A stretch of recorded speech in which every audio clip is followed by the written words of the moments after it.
Greetings to commissioners. We have the Deputy Chairperson of the Human Rights Commission, Ms. Fatima Cohen. Good morning, Deputy Chair. We are joined by commissioners in Commissioner Andrew Gao, Commissioner Ukankata Malachi, Commissioner Philile Ntuli, Commissioner Jonas Sibanyoni, Commissioner Endli Makwetla. Good morning to the Acting Chief Executive Officer of the Commission, Ms. Chantal Kisson. Good morning to the Acting Head of Legal Services, Ms. Princess Kasiboto. Greetings to the members of the media. Today we are launching the Trends Analysis Report for the 2020-2021 financial year. This is an important report to the work of the Commission as it provides statistics on the complaints that are lodged within the financial year. So on this report itself, it's the Trend Analysis Report for the 2020-2021 financial year. The Deputy Chairperson will provide the opening and welcome, and then subsequent to the opening and welcome, we'll go to the presentation of the Trends Analysis Report. Without stealing much into the welcoming and opening of the Deputy Chair, I will hand over to the Deputy Chair.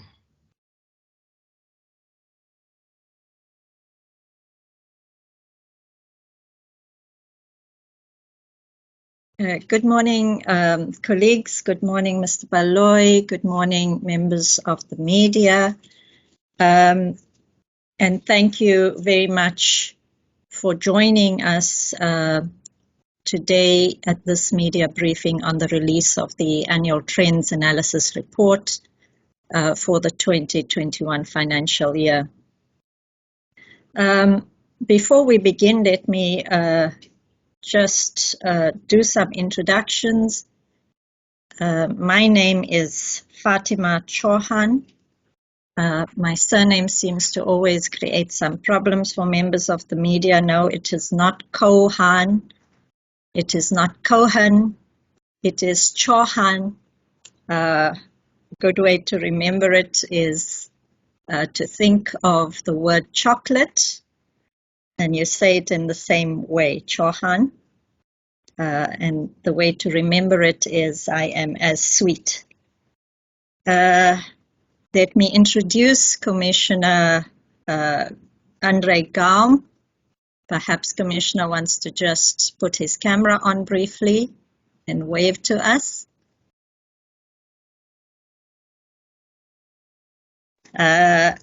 Commissioner Angie Makwetla.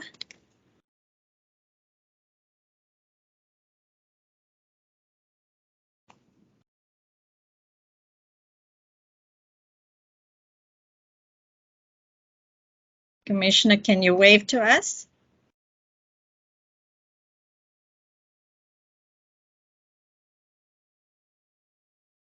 Okay, doesn't look like we're joined by Commissioner Makwetla. Commissioner Onkankatla Malachi. Good morning, Commissioner Malachi.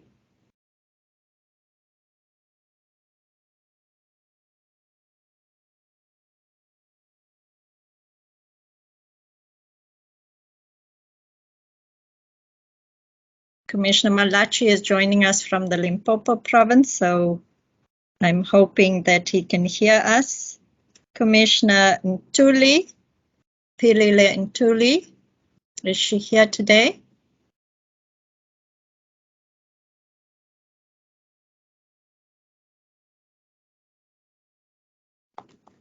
I don't see any indication. Commissioner Sibanyoni? JB Sibanyoni? Morning. Good morning. Good morning, sir. We have with us also the Acting Chief Executive Officer of the Commission. Good morning. You are muted, but we can see you and we saw your friendly wave. Thank you so much for that. Acting Chief Operations Officer, Eric Mokonyana. Deputy Chairperson Eric has sent apologies. He is attending to a matter with the Public Protector. Thank you so much. And then we have Princess Kasiboto, Acting Head of Legal Services. Morning, Princess. I see there's several other members of the Commission joining us, but I'm not going to introduce them for the purposes of this media briefing, simply because they are the people that I've introduced will probably be engaging with members of the media after the statement is delivered. Ladies and gentlemen, we are here today to present the Trends Analysis Report, and this report provides a general overview of complaints handled by ourselves as the Commission. I don't know if, Wesani, we can project the presentation as I speak.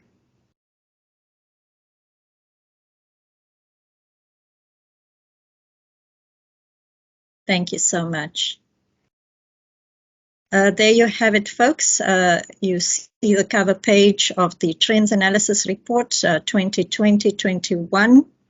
And perhaps we can get straight into the slides, Wesani.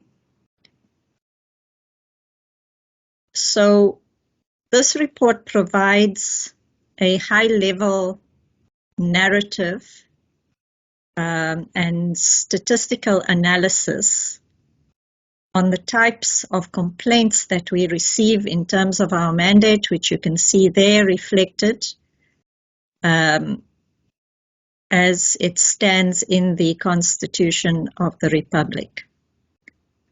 You may move to the next slide.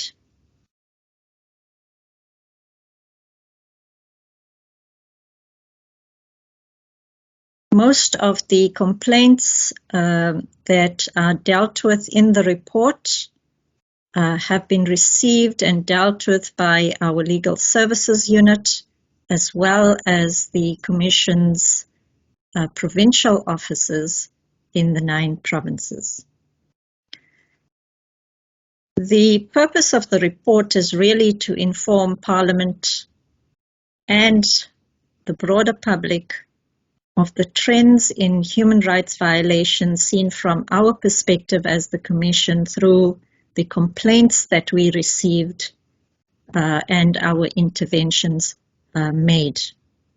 It gives us insight, therefore, as a country into the types of human rights violations occurring in our midst. The Trends Analysis Report always for the Commission is very important, as it serves as a baseline to inform future strategic initiatives of the Commission and assists us in planning and plotting our way forward. We must note that this report also, as did the previous one, it coincided with the COVID-19 pandemic, and we have decided to classify some of the complaints received under the banner COVID-related complaints, and as such, you will see that there are 221 complaints received nationally, and noticeably also 452 inquiries were received from people seeking clarity on their rights within this pandemic context.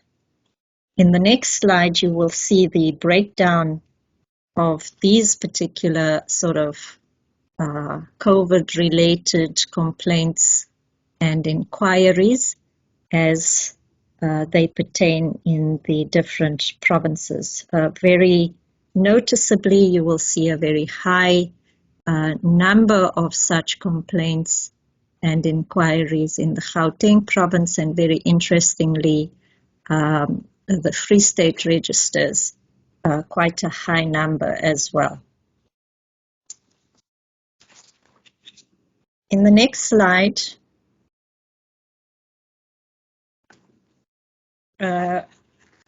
you will see the total number of complaints recorded by the Commission, which includes those ones that we have categorized as COVID-19 related.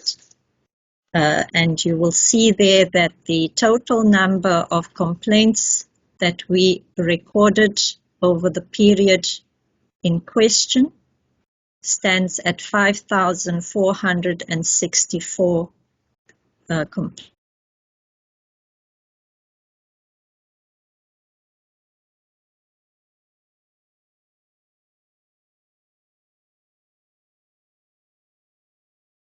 I hope that you can hear me all now. Yes, thank you, Deputy Chairperson. I am terribly sorry. The lights literally went out and I lost connection for a moment and found it hard to rejoin. I'm going to leave the camera off just in case and continue where we were. You will see, ladies and gentlemen of the media, that the number of complaints we took in last year stands at 5,464, and the total number of inquiries we recorded is 4,331.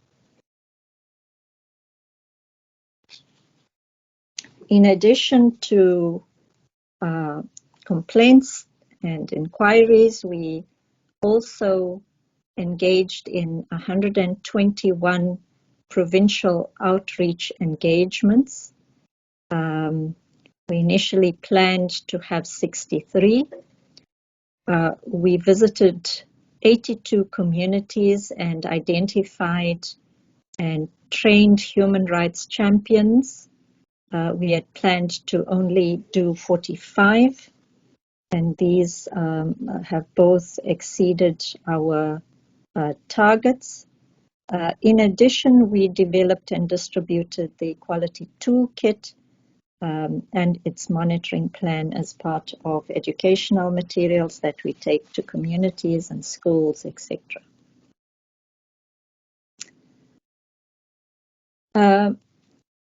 We want to now just focus on the trends analysis insofar as they depict specific rights violations or complaints about specific rights violations. And in doing so, we must just bear in mind that sometimes it's difficult to categorize complaints, and we understand that many rights are interdependent and interrelated. And what we try and do in trying to develop this report is to register those complaints against the primary right implicated. So if you look at the table, you now see the distribution of complaints per category as we have categorized them. And what is notable is that the highest number of complaints pertained to the right to equality, followed by the right to healthcare, food, water, and social security, your social economic rights.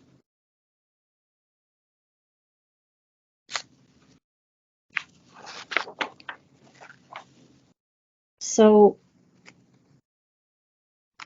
the three rights, equality, socioeconomic rights, and just administrative action rights, have consistently remained in the top three violations category reported to the Commission. Equality has remained the right with the highest number of complaints made to the Commission over the nine previous years. The category for arrested, detained, and accused persons has decreased over the last 3 financial years. but there has been an increase in the number of violations reported related to labor relations, which was probably due to the stress placed in the workplace by the pandemic.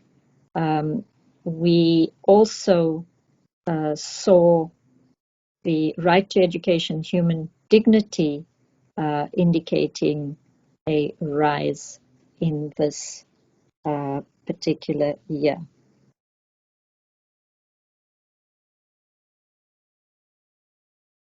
So as I said, the quality complaints continue to constitute the highest number of complaints received by the Commission annually.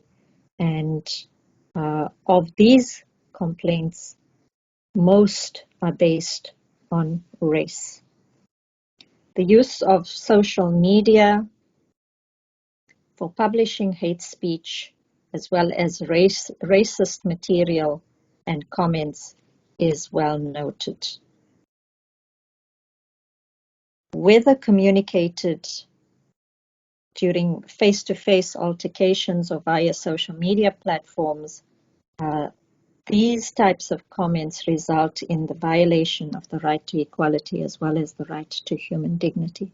And you will see in this particular pie chart the extent to which race violations dominates the category of equality complaints received by the Commission.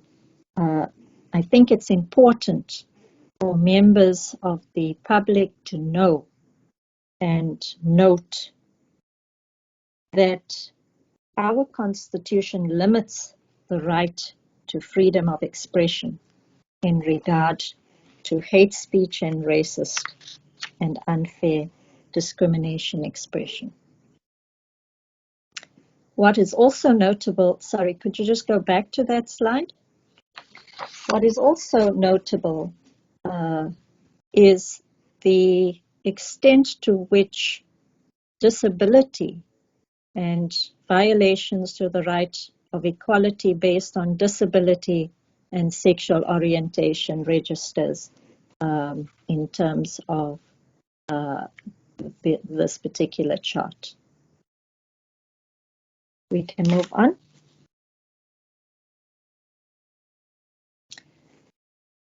So we've registered 499 complaints based on socioeconomic rights, and we're very concerned that these rights comprising of healthcare, food, water, and social security have consistently also remained in the top 5 human rights violations reported to the Commission. These trends don't come as a big surprise, as they reflect the continuing deep socioeconomic disparities and fissures in our society. We may move on.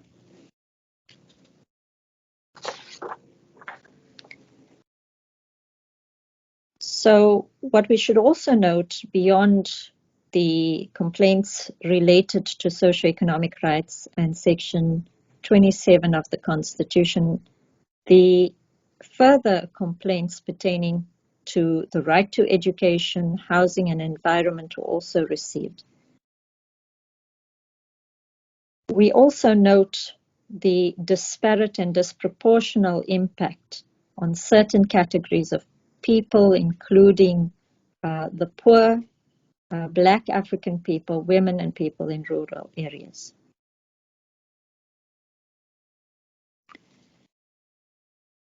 If we go to the next slide, you will see we've done an analysis of the top 5 rights violations over a 9-year period.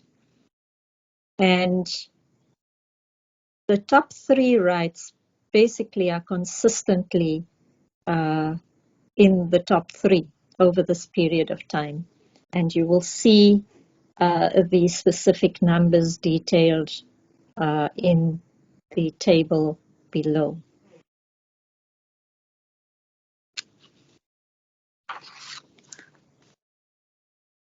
Coming now to some litigation, the report gives insight into some of our litigation as reflected from reports received from the different units, starting with the national office. One of the big strategic impact litigation cases we've dealt with over this period pertains to whistleblowers, and we represented a whistleblower who revealed tender irregularities and murder cases, gave insight into murder cases in the province of KwaZulu-Natal. In March 2020, we litigated on behalf of the complainant, and the decision of the North Gauteng Division of the High Court meant that the complainant was granted witness protection as a consequence of our intervention. In Gauteng, the Commission joined as amicus curiae, which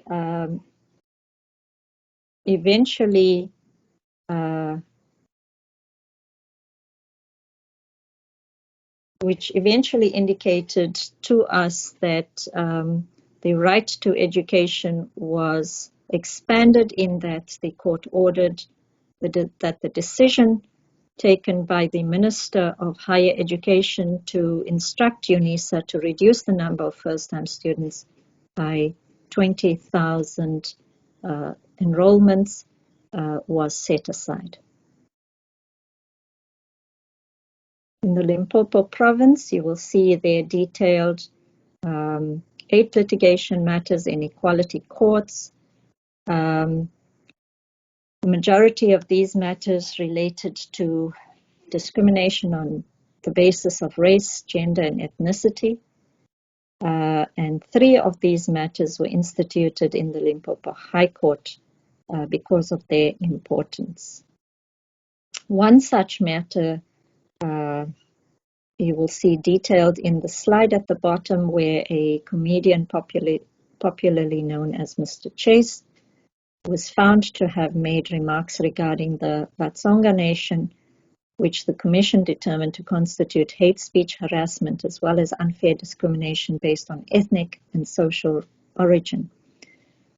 We won the case there, and the court indicated that the comments made by the respondent constituted hate speech and harassment based on social and ethnic origin, culture, and language. Certainly a landmark case there.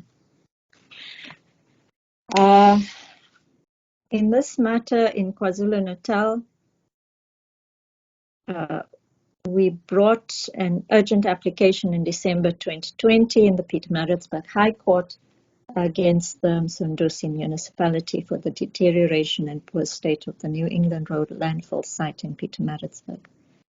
This landfill site was prone to the outbreak of spontaneous fires, which damaged the quality of life of the neighboring community or communities, affected their health, and for weeks on end, these fires would continue blazing because they were not able to be brought under control.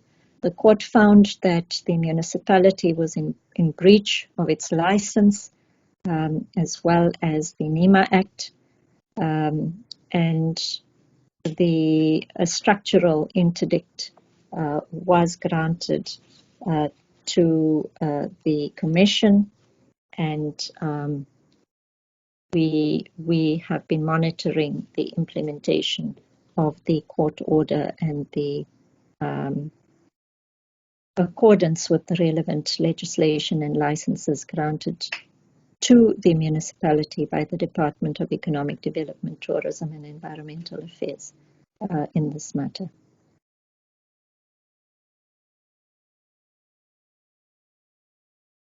The Mpumalanga office instituted 6 matters. 3 of these were strategic, while the other 3 were instituted in the lower equality courts, that's in the magistrates' courts.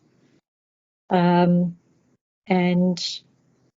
6 equality court matters were carried over from the previous year. Only 1 complaint involved discrimination on the basis of sexual orientation, and 8 of the matters pertained to hate speech and prejudicial remarks which violated the right to equality and human dignity of the complainants. You will see also there some other cases pertaining to labor and access to land matters which were instituted during this period by the Mpumalanga office as well. In the Free State, there are 4 pending equality matters, of which 3 relate to racially motivated remarks. The remaining matter pertained to discrimination on the basis of gender, gender identity, and sexual orientation. 2 strategic impact litigation cases are being handled by the Free State Provincial Office for the year under review. The one pertains to a matter that we are defending against a complainant who has been complaining about the handling of his complaint, and the other pertains to evictions of residents in the Maluti Pofong municipality. Eastern Cape. There are 3 equality cases which are ongoing in the equality courts in the Eastern Cape. 2 of the 3 matters pertain to hate speech and racism. The third was pursued against the South African Post Office for a complaint pertaining to the building being not accessible to persons with disabilities. At the time of reporting, the matter is awaiting judgment. Western Cape, 2 matters of strategic value during the period in question, and you will see them detailed below, where we are taking the City of Cape Town to court in both matters relating to housing and the treatment of homeless people.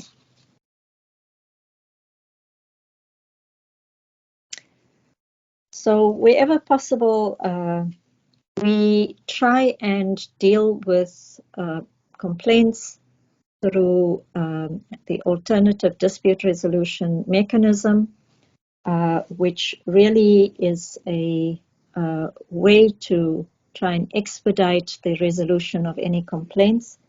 And you will see some of those matters that were handled in the different provinces in the next slide, possibly 2 slides. You will see the nature of the matters in brackets next door to the names of some of these cases. They deal with discrimination, racism, and access to water, amongst others. You can go on to the next slide. Some of these matters pertain to access to education, which is very important, and important that we deal with these matters in an expedited way so that children who are implicated can get access immediately to schooling. So in conclusion, these cases, as well as much of the data shared at this briefing, are contained in our annual trends analysis report, which goes into some detail, disaggregating the data at each province, as well as the specific rights that are implicated in terms of the Bill of Rights. You can download this report, ladies and gentlemen, from our website, and the link is provided here under, just under the slide in red. I think at this stage we are ready to take your questions, your comments. My colleagues stand ready to assist me in this regard. Thank you so much, and thank you for your patience with regard to the disruption earlier. Thanks, Deputy Chair. I know that there's a lot to take from the presentation that was made by the Deputy Chair. Issues of racism, equality being the highest, issues of socioeconomic rights, which impact directly on the poor, and also the cases that the Commission is working on, and also the other categories of rights as alluded to. Now we'll be moving to the second phase of our program, which is the interactive question and answer session. We have the Deputy Chair going to the interactive question and answer session. We have Commissioner Pililentuli, we have Commissioner Bukankatla Malachi, we have Commissioner Sibanyoni, the Acting Chief Executive Officer, Ms. Chantal Kisun. We also have the Acting Head of Legal Services, Ms. Princess Kasivoto, who will be responding to questions. So from members of the media, those who want to raise questions should indicate on the hand gesture, and my colleague Kiva will allow for the mic to be able to ask the questions that you need to ask. Thank you.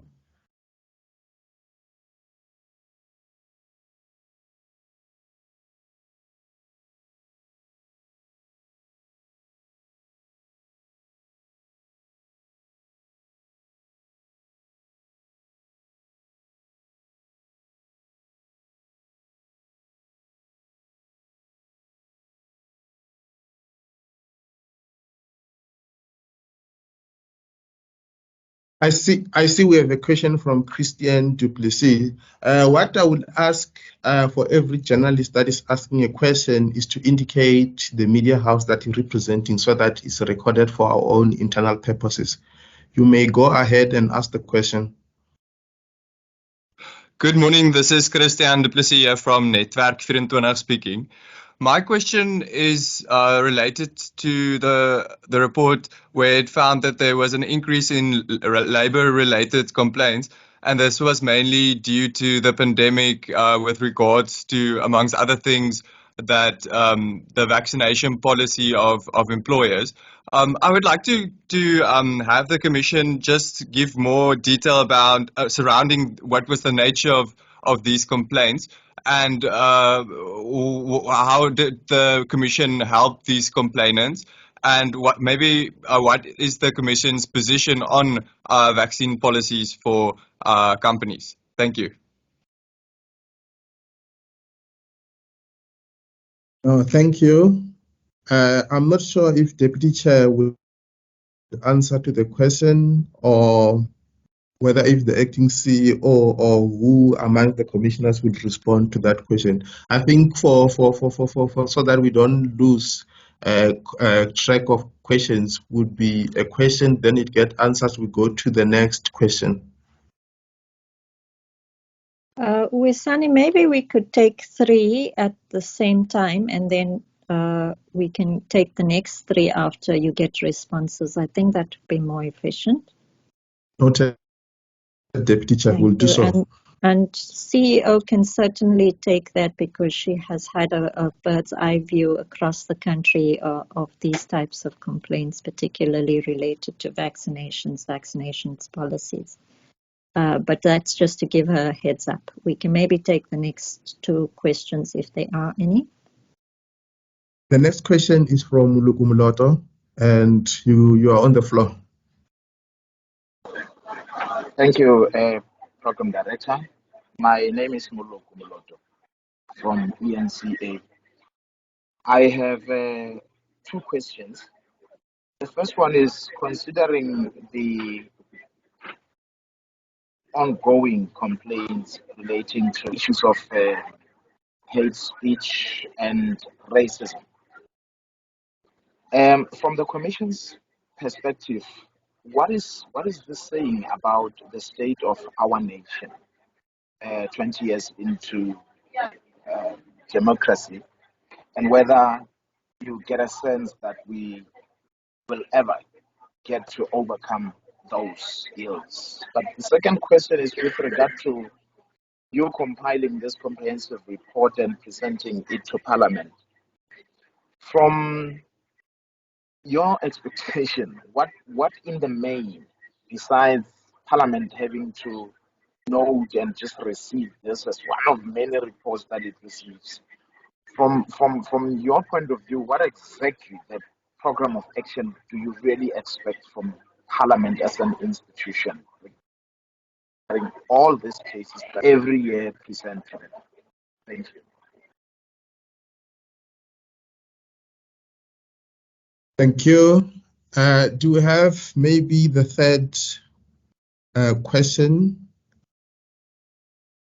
If not, will I proceed accordingly to ask the acting Chief Executive Officer to respond on the issue of vaccine? Thank you so much, Program Director, and thank you for the question, Christian. It certainly has begun occupying the reporting space again in the last few days. Perhaps just to sketch a background for you is to say that when the issue of vaccines first arose, we had two categories of complaints in the Commission. One fairly large category, I should say, were ordinary members of the public who were employed and who were then anxious about what this would mean for them. This group of people had not necessarily taken any committed stance as anti-vaxxers. Many were borderline people who were simply concerned about the implications for them in their employment. And so these complaints, the Commission responded to by way of advice to guide the group and to say to them that one would need to wait for the employer to consult with the employees as was required to identify risks and thereafter to fully interact with employer policies perhaps that prescribed mandatory vaccines. And in the large majority of those cases, we did not receive comebacks from that category of complainants, who also, by the way, raised their right to dignity. Then there was a second category of complainants who strongly objected, and one particular group, very early in the introduction of the vaccine program, had indicated, for instance, that their employer was requiring them to be vaccinated. They worked in an estate, and they reached out to the Commission for assistance. And with this category of complainants, we intervened to engage with the employer, bearing in mind that at that stage there were no clear policies. The Department of Labor had only just introduced its risk plan relating to vaccines, which didn't give very specific guidance.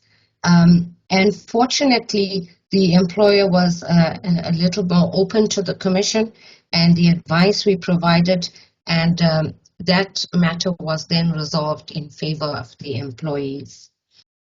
Then we saw in that second category people who were actually experiencing adverse consequences in the workplace because of vaccine policy requirements by respective employees. And those matters, because they appeared to us on our assessment to implicate workplace rights, we referred to the CCMA. The CCMA, as a stakeholder to the Commission, kept us updated on the progress and indicated to us that there were instances where, in terms of the policy, resistance based on the nature of the work, and noting that some of the employees did not have medical exemptions, for instance, had found in favor of employers. And in other instances, they had found in favor of employees. A lot of that information, I believe, is on their website as well. And so really, it seems we navigated, not just as a Commission, but as a country, as a whole, we navigated the issue of the vaccine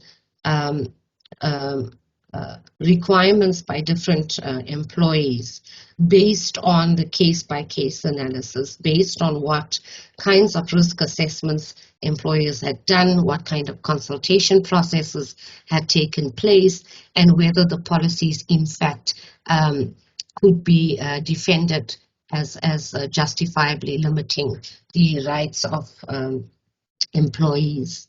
As a commission ourselves, we had regard to our approach, and we adopted an approach which encouraged our employees, particularly employees and officials of the commission who interacted with members of the public, either as complainants in monitoring interventions and so forth, to take the vaccine unless there were medical grounds for exemption.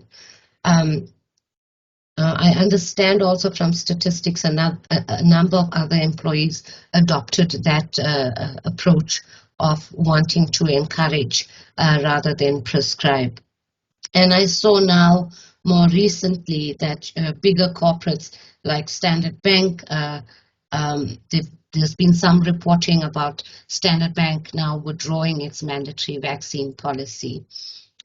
We should also then bear in mind, of course, the nature of the work, and I think health professionals have been required to take the vaccine, and one can understand then the basis of those requirements. So all in all, the Commission's position internally has been really that we want to encourage people to take the vaccine, but in the same breath, we do need to be mindful of their rights as well as individual right holders. And a lot of our own approach has been informed, one, by what we were seeing in complaints, two, the Department of Labor's directives with whom we engaged, and then just monitoring the precedent as the legal processes were unfolding in other jurisdictions like the US and some of the Nordic countries. So I'm hoping that gives some information, Christian, in feedback. Thank you, Deputy Chair, Acting CEO. Muluku asked two questions, one being the ongoing complaints on racism and hate speech and what it means on the state of the country. And the second one is on the trans-agency report going to Parliament and our expectation thereof. Yes. Thank you, Wisani, for recapping. And thank you, Moloko, for those questions, which I think are very pertinent in our current history. You want me to reflect on the state of our nation, particularly in light of the fact that race complaints seem to dominate the number of complaints that we have to deal with. And certainly, from our perspective, we are deeply concerned with the state of race relations in our country and the growing, I must say, polarization, seemingly so, amongst the races. And in this regard, as I said in the presentation, the trends analysis, we use it as a tool to operationalize and strategize going into the future. And one of the things that we are in the process of completing, bearing in mind the discourse in this regard pertaining to unfair discrimination and racist comments, the use of social media has certainly been a big factor in the publication of such illegal comments and statements and material. In this regard, what we've done and what we're in the stages of completing is a social media charter, which will hopefully be a guide adopted by ordinary people, by institutions, by organizations, by businesses to craft their own rules and codes of conduct for employees, for students, for just general public on how to behave on social media regarding hate speech and racist comments. We understand that this is a structural intervention, and you coupled your question with saying, well, what do you hope Parliament will do with your report, which flows nicely into the other strategy that we are busy developing pertaining to diversity education. Between Commissioner Gaum and myself, Commissioner Gaum is the focal area commissioner for education. And it does seem very strange, Maloko, that a country 25 years into its democracy, having had the hundreds of years of discriminatory policies under which our country has labored, to the extent that it's almost become culturally entrenched, this apartness and alienation of races and growing polarization, as I say, that we have not really invoked in our education system a compulsory subject on diversity education for our young people. We hope that our country evolves into a more harmonious state of being, and we often say that our young people are the future leaders, but we've really done nothing to equip them to appreciate and understand the diversity in which they live.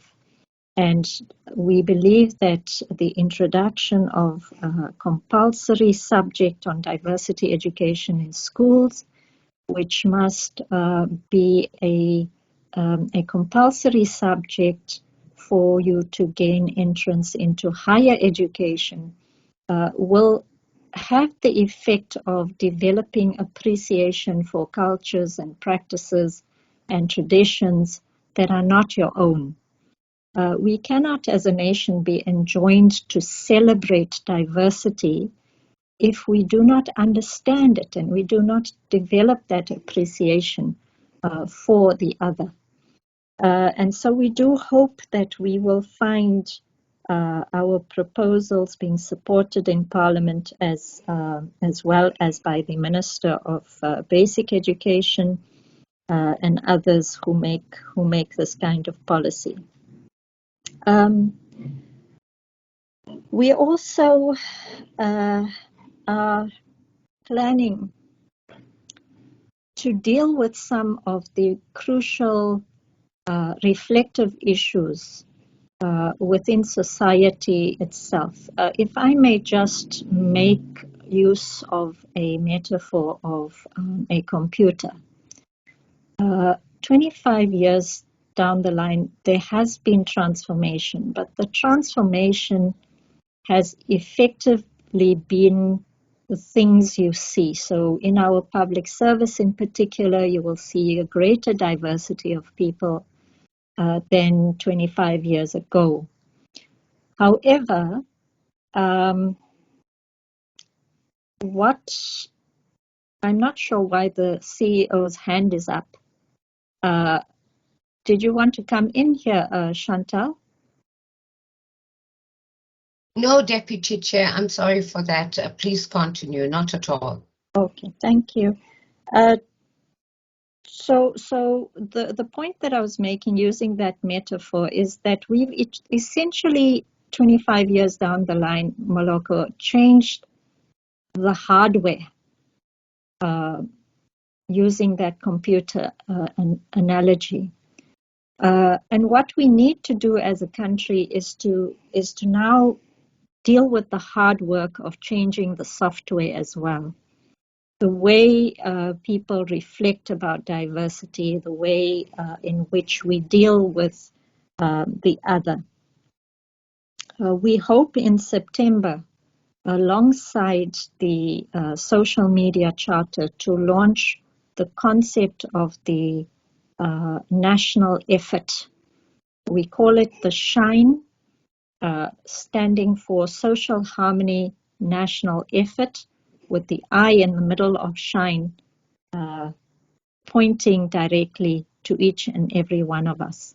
I think in regard to race relations and diversity in our country, we can't just look to politicians and people in parliament and others to get us to where we need to be and where our constitution points us towards.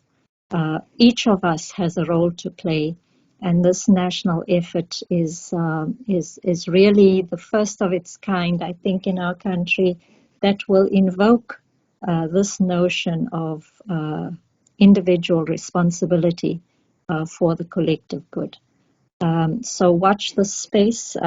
We will be launching it, as I say, in September, and we do hope that we will find in members of the media, such as yourselves, willing and able partners to join with us. Thank you for that very, very good question. Thank you, Deputy Chair. Did the acting CEO wanted to come in to add? No, Wisani, thank you so much. I'm happy to come in on the third question if needed. Okay. Colleagues, I'm trying to check if there are more questions on the report so that we can have the other next round of questions if there are. Wisani, I believe there was a question around what are the expectations from us as a commission in sending the report. Would you want me to take that? With pleasure. Yes. No, thank you. Thank you, Moloko, for that question.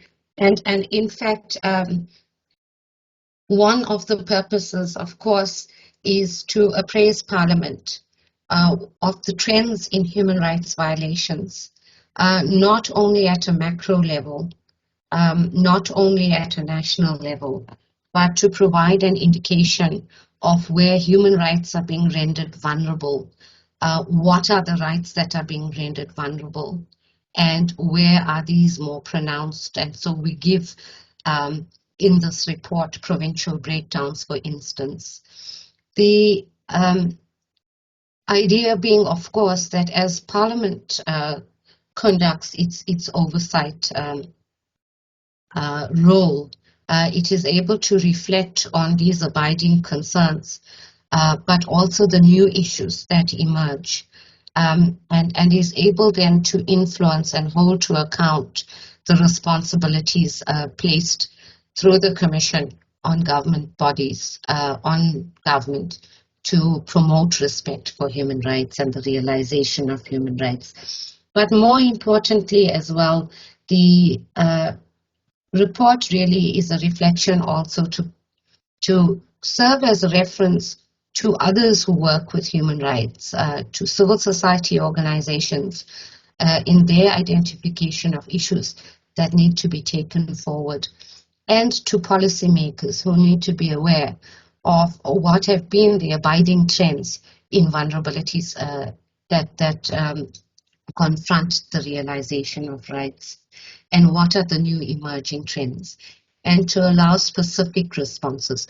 Parliamentary, provincial parliamentary structures and oversight mechanisms, national parliament, policymakers, certainly human rights defenders as well. So this is what we are hoping to achieve from sharing and releasing this type of report. But I should also add that the Human Rights Commission from time to time does share specific report outcomes with the respective parliamentary committees, and also then shares these reports these trends in human rights violations with regional bodies and international bodies like the United Nations human rights structures and mechanisms. And so when those bodies interact with South Africa as a state, these issues are invariably the issues they will raise with the state, because this information is being provided by an independent, internationally accredited human rights institution. And so they tend to place quite a reliance on such reports. Thanks, Moloko. I'm hoping this helps. Thank you, Acting CEO. Now all the questions have been responded to. So I just need to check from the colleagues in the media if there are still more questions that need clarity from our side. Same procedure of raising a hand. Okay. We've got a follow-up from Muloko. You may proceed, Muloko.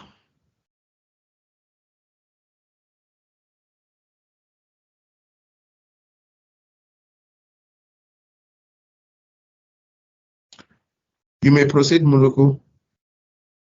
Please unmute yourself. Oh, okay. Thanks.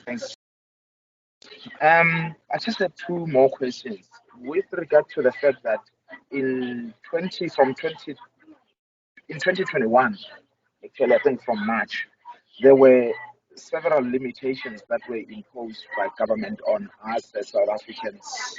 Movements, for instance, were restricted, and I recall at some point South Africans weren't even allowed to buy fried or roasted chicken, and you would go to a retail store and you would be told you can't buy clothes, if it's for children, or you were limited to certain items. From the Commission's point of view, and we understand that we were dealing with a pandemic here, but in hindsight, as the Commission, do you believe that the South African government was justified with all that plethora of restrictions on South Africans in their totality, or did you have reservations elsewhere? Secondly, in terms of the violations of human rights, particularly by government institutions, over the years, as you have been publishing this report, do you get a sense that there's recurrence of these violations? And I would really like to limit this to government departments and institutions as to whether there's a continued occurrence of this. And if, for instance, you have names of kindly name and shame. Thank you.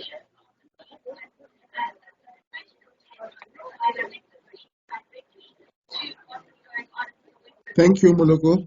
You may mute yourself. Oh, okay. We've got another question from Christian. You may go ahead. Hello, this is just a follow-up question on the diversity training the Commission is working on. As I understand, the Commission is working on proposals in this regard to make this subject compulsory in schools.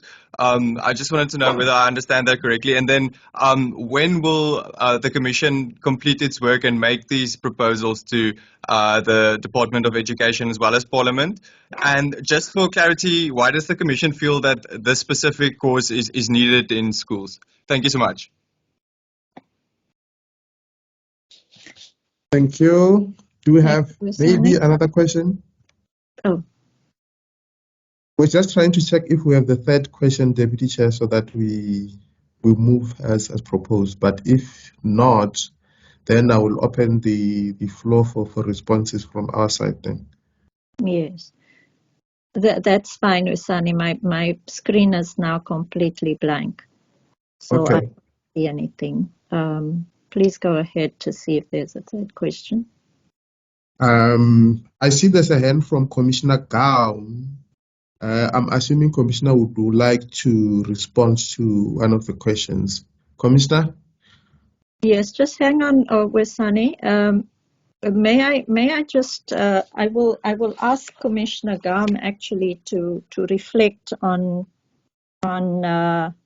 both questions that were posed, because the question from Moloto also deals with a longevity issue. In other words, that we've issued these reports for many years, and he's asking us to reflect on any discernible movement or responses in the positive as a result of the publication of these reports, and Commissioner Gam being one of the commissioners who have been serving, I think, for the last 5 years. He certainly can reflect, and maybe even Commissioner Malachi may want to come in on that question.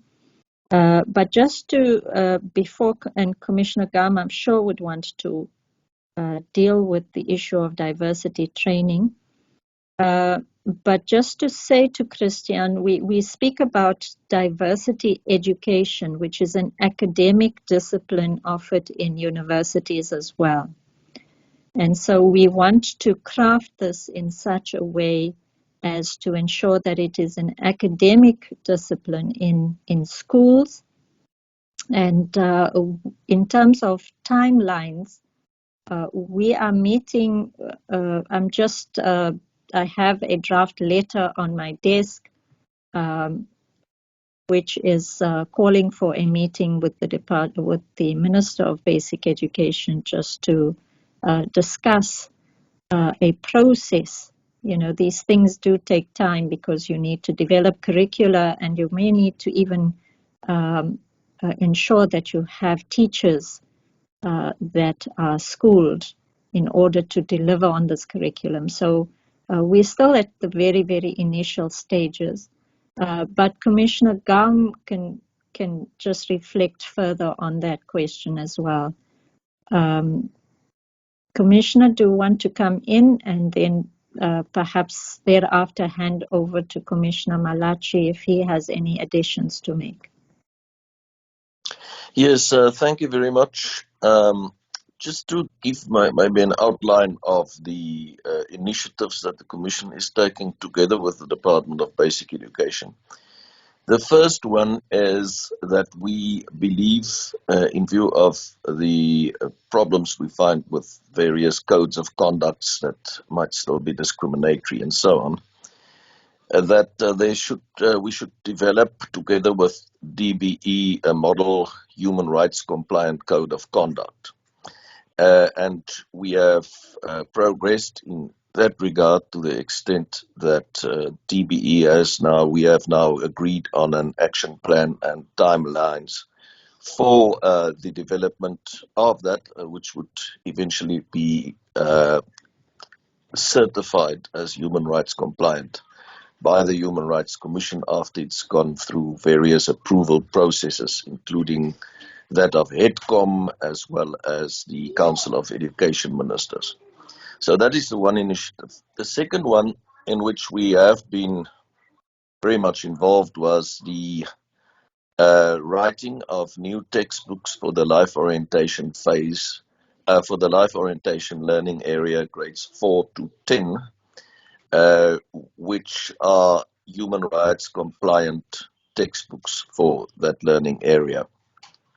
These haven't been launched yet, and we also want to see how we can deal with the issue that various provincial departments can still, select which textbooks to use. We believe that these are the textbooks that should be used going forward by all provincial education departments, but we're in discussions as far as that is concerned with DBE. Then the issue that arises is the matter of diversity education as part of the curriculum, as well as diversity training program. We see that there are various civil society organizations that have these diversity programs, and sometimes we also call on them to assist us where we direct, for example, that a school or institution, whatever the case may be, that there should be diversity training. So what we want is that there should be a national effort, and we are also in ongoing discussions as far as that is concerned with the Department of Basic Education to make sure that these aspects, diversity education, but then also the matter of diversity training program, is not only developed and once again certified by the Commissioner as human rights compliant, but also introduced in all schools. Very much the same is at stake at universities. We have put together a Section 11 committee in terms of our Act, after I've written to all the Vice-Chancellors to ask them to nominate people to serve on this committee, in an endeavor to develop human rights, an online human rights module for universities that we believe should be, compulsory, and we in discussions both with universities as well as all other stakeholders to make sure that this is developed, and once again that the Human Rights Commission is satisfied that the program would indeed be sufficient. This is also an area where we would like to include the element of diversity education as such as part of that curriculum, or the curriculum of universities, as well as then to develop a diversity training program for university students. We understand that USASA, or the Committee of Vice Chancellors, the Steering Committee of Vice Chancellors at USASA is in the process of doing exactly that, and we are in discussions with them to work together towards the finalization thereof. So those are basically our education initiatives. Just very quickly, yes, we do believe that in some instances government went too far in terms of the limitation of rights during the COVID-19 period. In many instances, civil society organizations and so on also approached the courts and got certain orders from the courts in those regards. But we were, throughout the process, also considering these matters and taking certain views, also specifically in the education field, for example, on some of these issues. And we were in continuous discussions with the Department of Basic Education and the Minister when it came to the directions that she issued pertaining to the education environment. We were, for example, very concerned about the impact of online learning that took place during quite a sizable period of time on the poor and vulnerable learners. In terms of recurring human rights violations by government, yes, unfortunately that does appear. We are very much also looking at the implementation of our recommendations through the years and making sure that we follow up and monitor that. For example, we were involved as an amicus curiae, friend of the court, in the Phakamisa matter, where there was discrimination against undocumented learners, in which we were very successful, and the Grahamstown High Court basically took the views that we took on the matter, and the Department of Basic Education nationally decided not to take the case further. So that is a judgment that stands, but we still see discrimination taking place against undocumented learners, and therefore it's important for us to continue to monitor these issues and to make sure that they are government departments, schools, and so on adhere to the Phakamisa ruling. Thank you very much, Deputy Chair. Thank you, Commissioner. Commissioner Malachi, you may go ahead. Thank you, Deputy. Just perhaps to add to what Commissioner Gam has said. I'll speak more on the question of diversity education with regard to children with disabilities. We notice that government has, in terms of White Paper 6, that and really intended to make education inclusive, which means that children with disabilities will have to be accommodated in all spheres of education. But throughout, we as a Human Rights Commission, we have noticed that the white paper is quite good, but it could not be implemented. It's not easily implemented because, or implementable, because some of the schools are not ready or do not have facilities to accommodate children with special educational needs. The idea of inclusive education is really appreciable. It's very good, and we really appreciate it because this tends to remove the stigma that is there between, ordinary children and children with disabilities. So we believe that the education children should, from a very thought to can accept learners with disabilities. And if children at that early age accept children as children with disabilities as ordinary children, we believe that, at tertiary level and at secondary level, these children will see children with disabilities as normal children. So it's very, very, very important to have this, to have the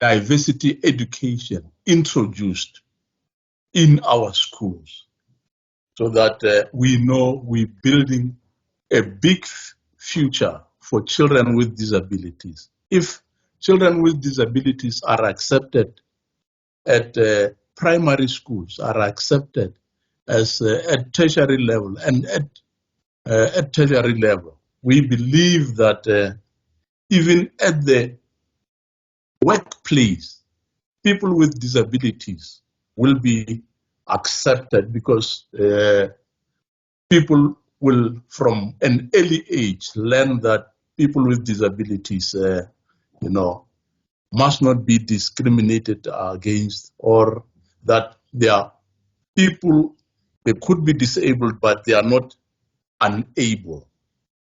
So that is just to add the importance of diversity education, that this lays a firm foundation for acceptance and non-discriminatory treatment of children with disabilities, at early age, and even at the workplace and in the society as general.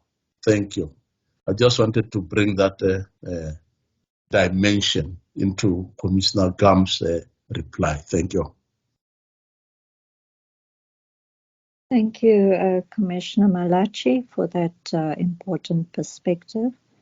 I also think it would be important to point out that consequent upon our reporting to Parliament and to particularly the Minister of Justice and the Department of Justice, you would note that there are efforts at the moment to amend and refine the PEPUDA Act as well as the hate speech legislation to bring it more in line with some of the decisions that have been emanating from our courts as well, pursuant to our own efforts in this regard. I notice now that my screen is back that we have another hand, but I can't quite see who that is. Commissioner Sibanyoni. It's Commissioner Sibanyoni. Thank you. Go ahead, Commissioner Sibanyoni. Thank you very much, Chairperson. I will be very brief, but I want to maybe indicate that it should not be regarded as a brainwave. I just want to add my input insofar as educating the broad about the role or powers and functions of the human rights.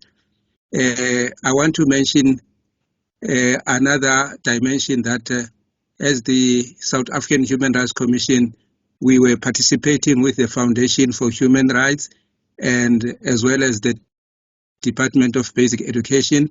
My system was breaking now and then, and I don't know whether it has been mentioned before I come in. I want to specifically speak about our endeavors in which it brought in the moot court competition where learners were encouraged to play a role as a moot court in which they were competing at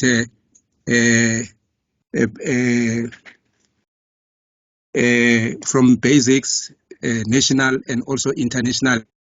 One stage, South Africa won a prize at an international level. And then also that schools now have accepted that in life orientation, there should be a subject on human rights. That is an endeavor to inculcate the culture of human rights throughout the schools. And then also, in conclusion, I want to say, apart from our outreach programs where we go out and hold workshops, we must thank the media houses when they give us an opportunity to be interviewed, either on radios as well as on TV. That makes us to reach the far-flying areas where sometimes it is to reach our people about the deep rural areas and the like. And it is something that needs to be applauded whenever we get opportunities from the media houses, the radios, as well as the televisions. Thank you very much, Chairperson. Thank you for that acknowledgement, Commissioner Sibanyoni. Wisani, I don't know if you want to take over at this point to see if there are more questions. Thank you, Deputy Chair. I'm not sure if the question on the imposed restriction in terms of where Muluk was mentioning the issue of buying clothes and if we believe that those restrictions were justified and the violation of human rights by government, at least Commissioner Gaum did mention that. So unless if because of maybe it was responded to, then we can move to other questions. Well, maybe I could reflect on that and just say that very briefly, The one thing, Moloto, that you need to understand is that our Constitution, and particularly Bill of Rights, are architecturally designed with a limitation in mind. This sets us apart in terms of the constitutional structure and design of our Bill of Rights. It sets us apart from other Bill of Rights that are absolute. You would have noted, for example, that we said that when it comes to freedom of expression, for example, our law outlaws hate speech, it outlaws incitement to do harm, it outlaws unfair discriminatory expression. All of these pertain to a limitations clause. And so in regard to a pandemic, when and you know, it's fine to look at it with hindsight. Now that we know a little bit more about the COVID-19 virus, the way it spread, etc. But insofar as it pertains to the right to life, you would understand that the right to life does take precedence over other rights. If you're not alive, you can't enjoy other rights. And so we have to look at those limitations within the framework of our Constitution and how it's designed, and particularly in light of the limitations clause. So it's very difficult for us to, as it is for example, for there to be a definitive overarching position with regard to vaccine policies in the workplace. You'd have to look at each individual context for you to make a call as to whether, in fact, the policy is or isn't supported by the Constitution, and particularly the Bill of Rights. So when it comes to movement restrictions, for example, one needs to look at the right to freedom of movement in the context of the limitations, so as to support the right to life and security of the person. So each individual limitation really depends on the context. The issues raised by Commissioner Gama about the access to education by children really came later, when we felt that the online learning was disadvantaging some sectors of our society much more than others. So in this regard, there were various restrictions, including, for example, the sale of alcohol. Government was able to demonstrate that its capacity to attend to ill people and the influx of people contracting COVID who were in need of both emergency assistance as well as ongoing hospitalization was compromised because of the trauma and injuries that they had to deal with on an ongoing basis from the abuse of alcohol in society.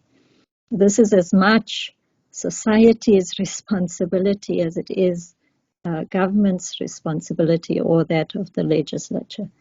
So we have raised our concern in relation to some restrictions, but certainly not others, because we felt that they were justifiable in terms of the limitations of rights in our Constitution. So I hope, Wesani, that answers perhaps a little more comprehensively that issue. Indeed, Deputy Chair, it did. And then I think by now, if we have questions, it will be the last round of questions. If not, I'll just check with colleagues from the media if they still have any question. If not, then, okay, I see that there's a hand.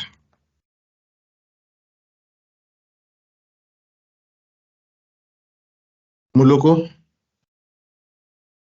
You may go ahead. Yeah, thanks. No, thanks. I think the last speaker responded comprehensively, but I would just like perhaps you to outline, give us the specific cases where or violations which you really felt government was going overboard. I'm glad you articulated more on issues of online education, and on the other side, you're also saying government made a case in as far as the issue of alcohol restrictions. I get that, but where you were specifically unhappy with, and where you believe, in addition to the online education, what are those? Maybe two or three more, if you have those in mind.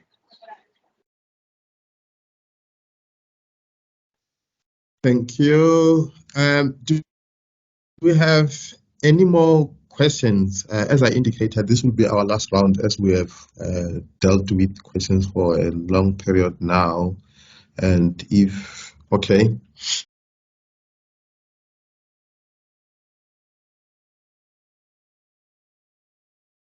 I've allowed you, I'm not sure if it's Shane or is it Shane Jamini to come through and raise the question.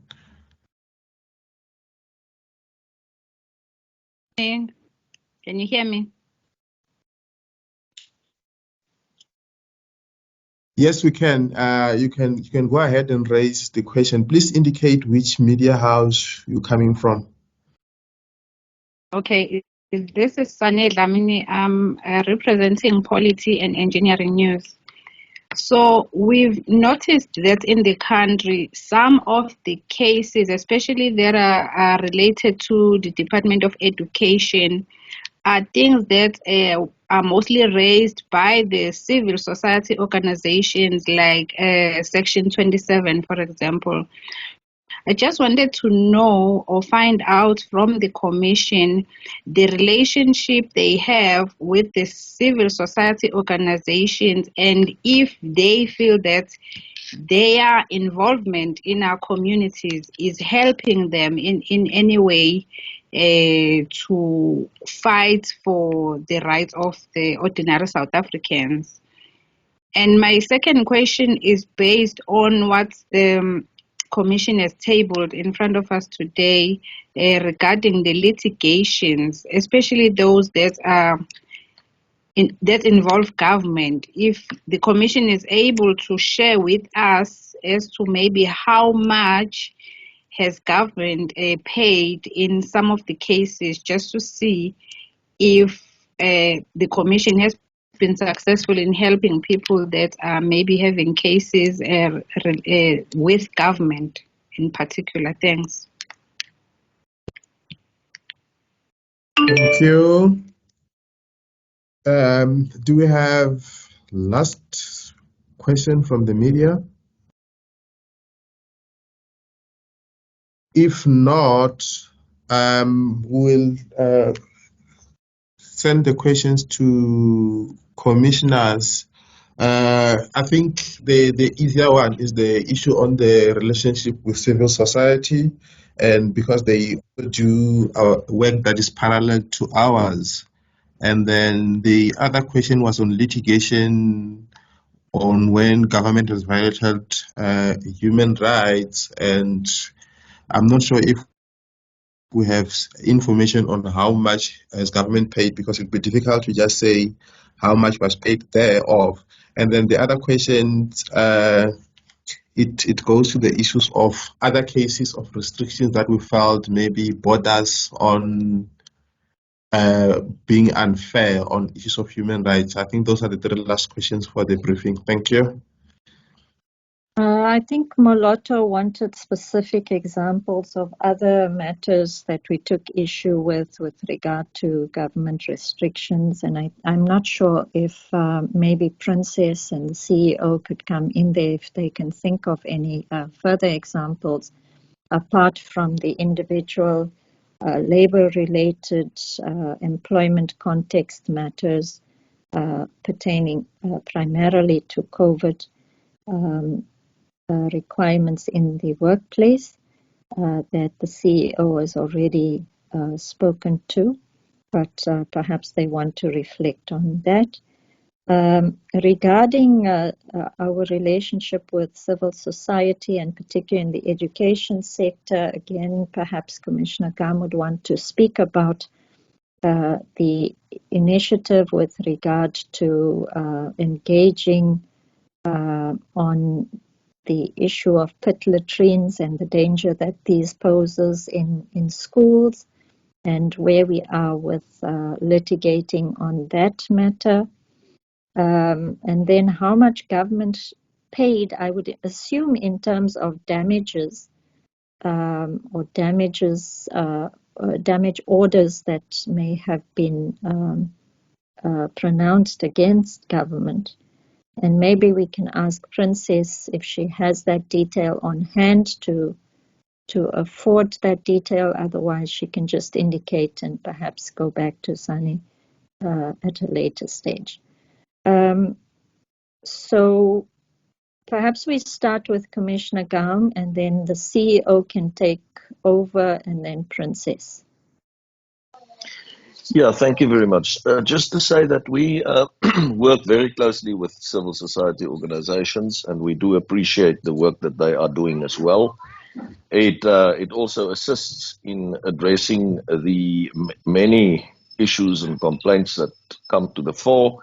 For example, in the Phakamisa matter, the first applicant there was Section 27. We came in as a amicus curiae, and as I mentioned, it dealt with discrimination against, inter alia discrimination against undocumented learners.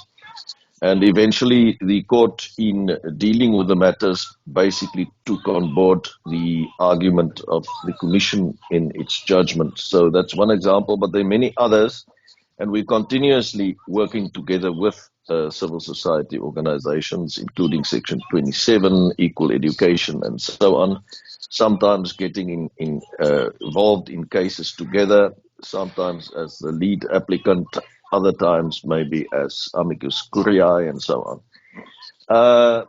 Just also in terms of some of the limitations and so on, I recall specifically, for example, at some point where it was announced, I think by the president, that schools would be closed, where the Commission came out very strongly and indicated that we believe that to be a unjustifiable limitation, and we also advised in our media statement at the time precisely why we say so. So there's been some of these instances where the Commission took a very specific view.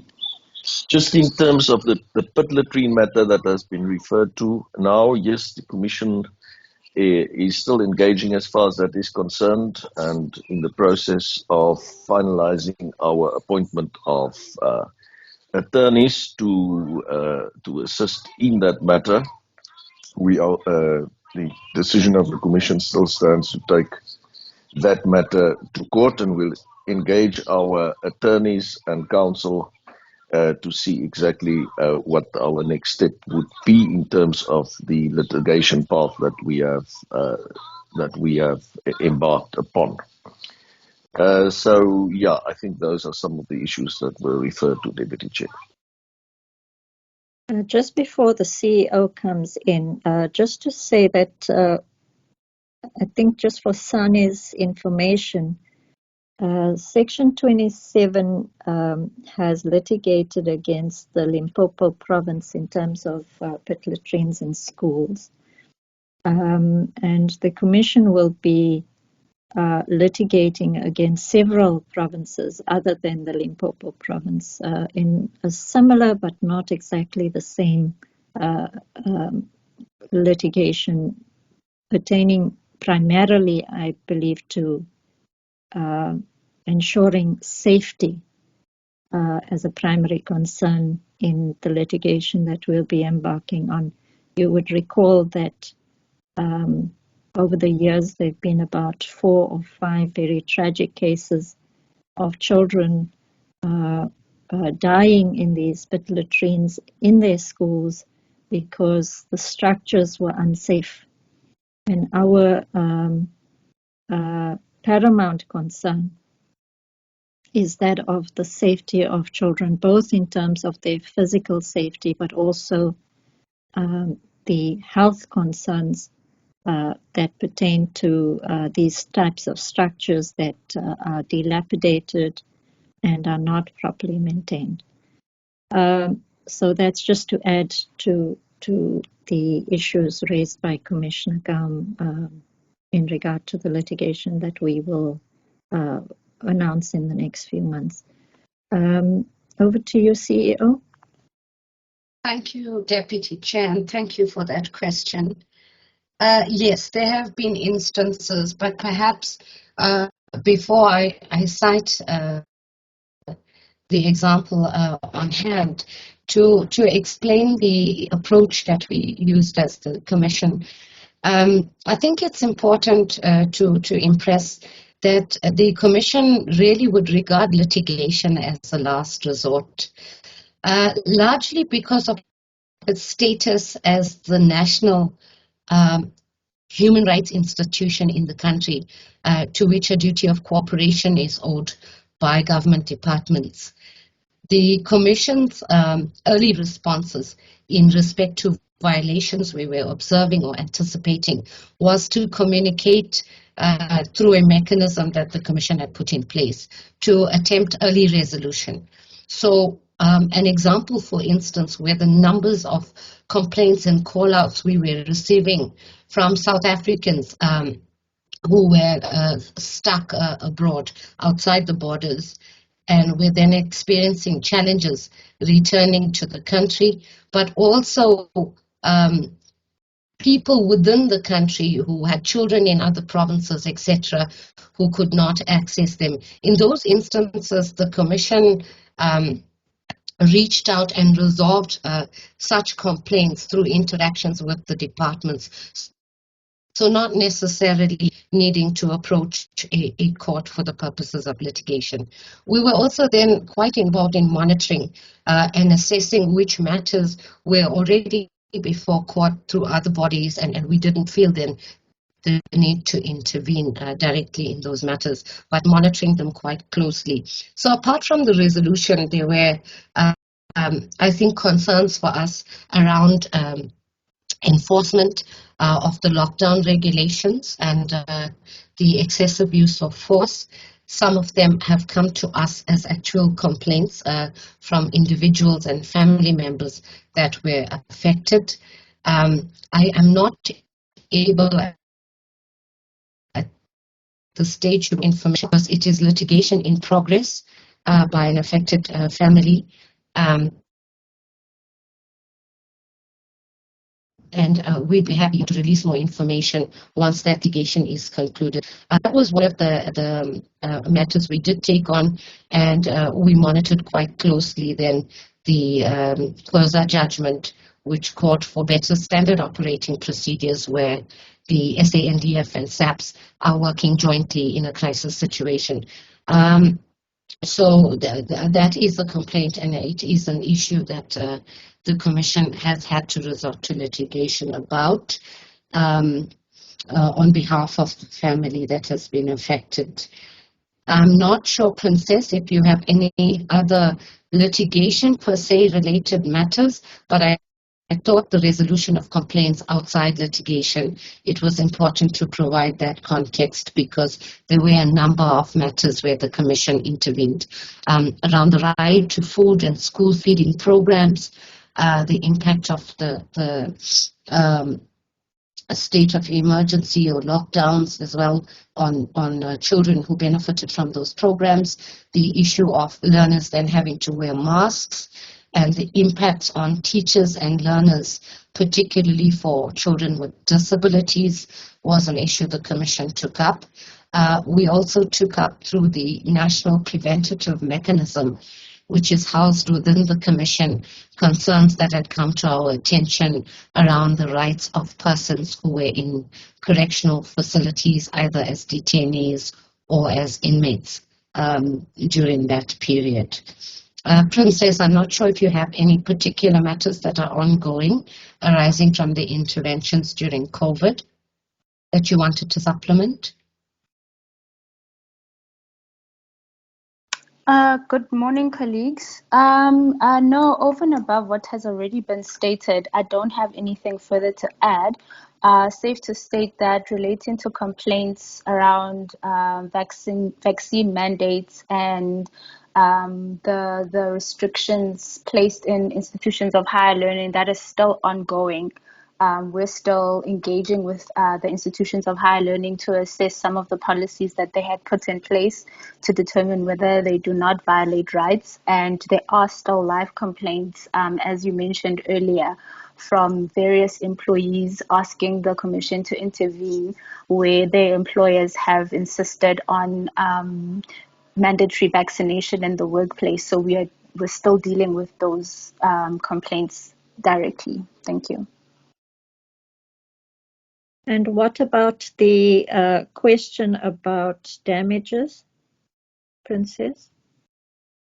Oh, I'm not aware of any matters where we have been awarded costs in this reporting period. And if there were any matters, perhaps they may have been before my time at the Commission. So I'm unfortunately not aware. Perhaps, Deputy Chair, if I may come in on that. Do go ahead, CEO. Thank you. Yes, I think I understood the question to mean what has been costs against government in the course of litigation, and we certainly don't have exact numbers to share, but it does appear that the courts, when bodies like the Commission and certainly civil society organizations feel that they have no choice but to seek recourse from the courts because of the issues that are concerned, usually important issues or urgent issues. The courts tend to be quite cognizant that these are issues that are brought by bodies in the interests of the public. And so for the most part, the Commission has not had costs awarded against it. Just based on principles articulated in the BioWatch case, is not to discourage, by way of costs, the ventilation of important human rights matters through the courts. So to that extent, and at a principled level, that has been the position for the Commission. But in terms of exact numbers and parties perhaps needing to bear their own costs, which is also sometimes the approach the courts have taken, we're not exactly sure the exact numbers right now of the amounts awarded in costs for litigation against government, not so much as damages, but in terms of costs of litigation. Thanks. Yeah, I think we kind of understanding Sunny's question differently, because I understood her to be speaking about damages. And it occurs to me, Sunny, that we have a matter in the Limpopo province where a lady had purchased a property in a security complex, and because she was an African lady, she had endured a great deal of negative vibes coming from her neighbor, who was essentially acting in a very racist manner. There would be verbal abuse, there would be things like trash and so on being thrown into her property, and even threats made against her and her family that made it untenable for her to continue living in that particular complex. And she had to then accordingly move house. Under those circumstances, the Commission then took her case and is currently litigating and claiming damages on her behalf against the neighbor. And we must remember, of course, that our Bill of Rights applies as against the state, in other words, government, as you termed it, but also applies horizontally between individuals. And this is an example of such a case. I hope that helps. I see a hand on my screen, Wisani. I don't know who that is. It's Commissioner Gaum. And maybe to indicate, Deputy Chair, that we also have a comment from Commissioner Makwetla, where she's indicating that perhaps this calls for some opportunity to report on instances where society called for help with from us, where there are issues with government and we came to help successfully.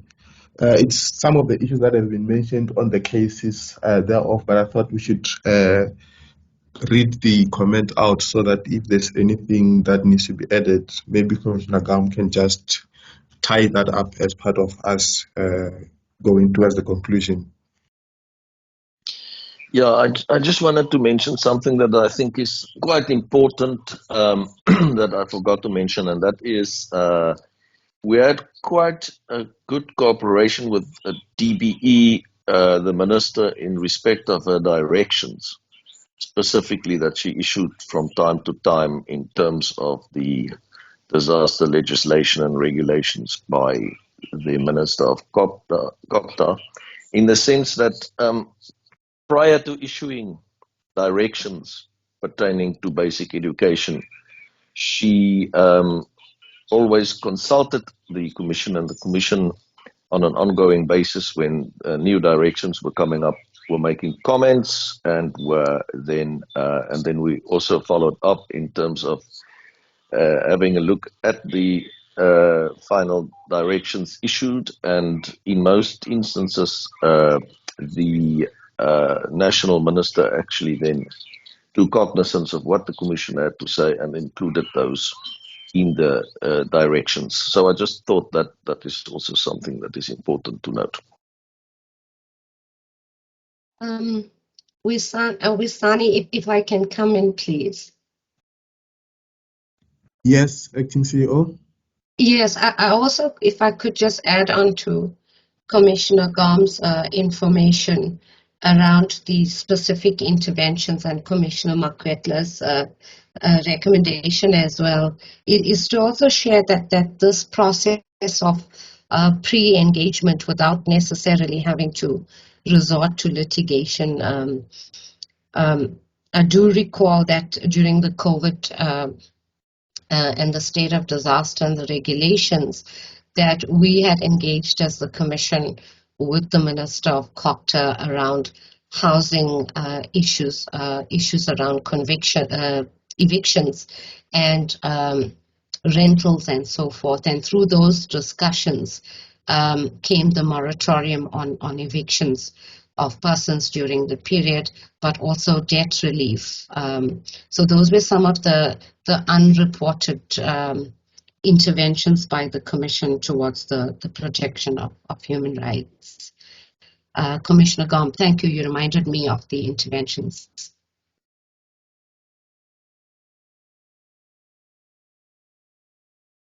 Deputy Chair, that is the end of our interactive question and answer session. And unless if there's anything, we may need to move now to the Acting CEO to do the closing remarks. Thank you. Yes, thank you so much, Wisani, for arranging and guiding us through this process today. Thank you also to members of the media, and over to CEO. Please go ahead for the closure. Thank you, Deputy Chair. Thank you, Commissioners. Really, it's a short closure to appreciate the media, but perhaps before I go to that, allow me to thank you, Commissioners, for supporting the work of the Commission in responding to complaints and taking forward human rights. Let me please stand in this report over the period that we're reporting for. I think it's going to be a very helpful report. For the members of the media,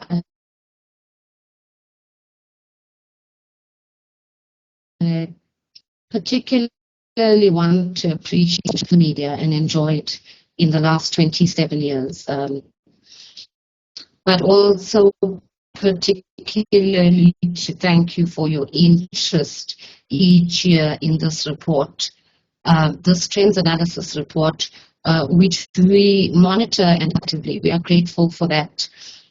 For the Human Rights Commission, the view of the Commission of the Media has been one of particularly high regard, largely because you're a vital stakeholder, not simply because of the premium and custodianship the Human Rights Commission has over rights like freedom of expression and the public's right to access information, but really because these rights and these principles underpin almost all of our work as an A-status human rights institution.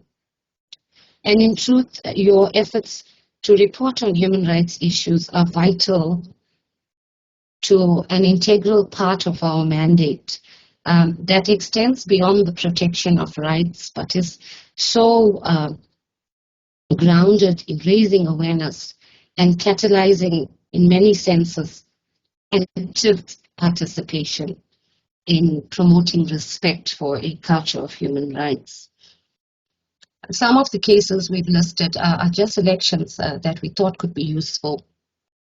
But we're encountering as a commission and certainly as a country the powerful platform provided by social media, not just to communicate messages, but also as a means through which rights may be rendered vulnerable. And our cases and work with Twitter, for example, are quite precedent setting and important for the country as we move forward in many respects in protecting human rights. The Commission has really been quite grateful for your support, and we do call on you to carry the information issues that persistently render human rights vulnerable. The issues that emerge quite clearly in our report, you will see as well, are really equality and the need for social cohesion. Issues around gender-based violence, the rights of older people, children, and the rights of persons with disability. The human rights, as you will see in this report, show that these rights are consistently challenged. And some of the challenges are compounded by existing vulnerabilities in a country like ours, which is really plagued over the longest period of time by poverty and inequality. So COVID, unrests, disasters like floods are examples of compounding factors which considerably exacerbate existing vulnerabilities. And the violations and complaints reported to the Commission mirror these vulnerabilities. We rely quite heavily as a Commission on the considerable reach and power of the media to take these trends in complaints forward to all parts of the country. The report is a reflection of the trends in alleged violations, but also a key instrument through which challenges to rights, which are not readily visible, to take this awareness to the public by accountability mechanisms. We talked a little bit about parliaments, to policymakers, and also to other human rights defenders, who collectively, I think, take on the mantle of promoting respect for a culture of human rights. The report shows, and consistently our reports have shown and reflect our abiding concerns as a Commission about the levels of awareness, about the various bodies that actually do provide redress and through which access to some kind of justice is facilitated in our architecture in South Africa. And you will see from a look at this report that the Commission does year on year refer a large number of complaints to other bodies.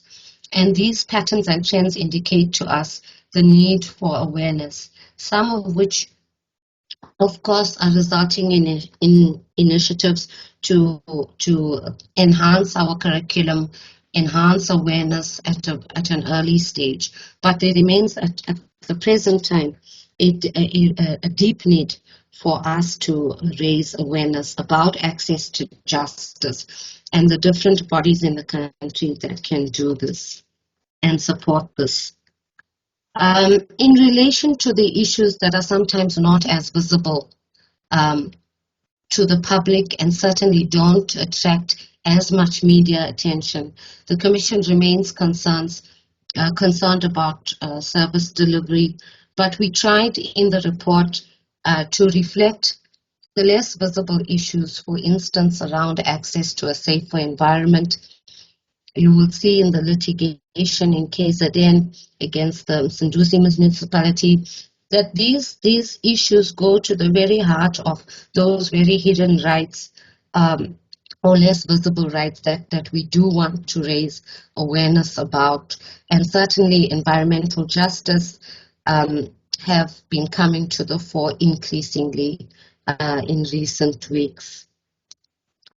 We also want to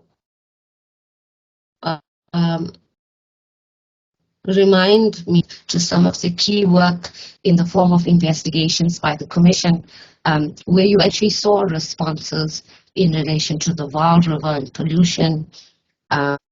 The issues around the environment came up again in the context of access to water and sanitation in Mpumalanga. These are abiding concerns, and the responses by government have really been a mixed bag. We've seen some very clear steps being taken by government in the form of remedial actions, but certainly a lot more awareness needs to be raised in relation to the environment. And we are relying quite heavily for these awareness efforts to be taken forward and supported and enhanced to the media and reportage. We do hope to continue our work with the media, and the Deputy Chairperson alluded to some upcoming projects of national expression where we are looking to you for support. We're also working on the curriculum, as we've mentioned, and there are important conferences that the Commission will be convening during August and September, looking at service delivery, local government, and accountability. So we do call on you for support in taking the issues that emerge from these conferences and these discussions forward and supporting us in our work to reach all communities in our country to work together to promote respect for human rights. We are very grateful again for your attention to this report, but also to recognize that we have released this report in a week when we remember Nelson Mandela during the week of his birthday as one of the foremost promoters of respect for a culture of human rights. And so we want to thank you for your attention and your ongoing support to the Commission. And we are hoping that some of the issues will find form in your reporting. With that, I'd like to thank you and thank you very much to the Commission's team, and thank you so much, Commissioners. We can now close this session. Thank you. Thank you. Just to indicate that the report is available on the website. We will be posting it on our social media, and we're available to forward any additional information to the media whenever it's needed. It has been a pleasure, and thank you to everyone. Thank you, Commissioner. Bye.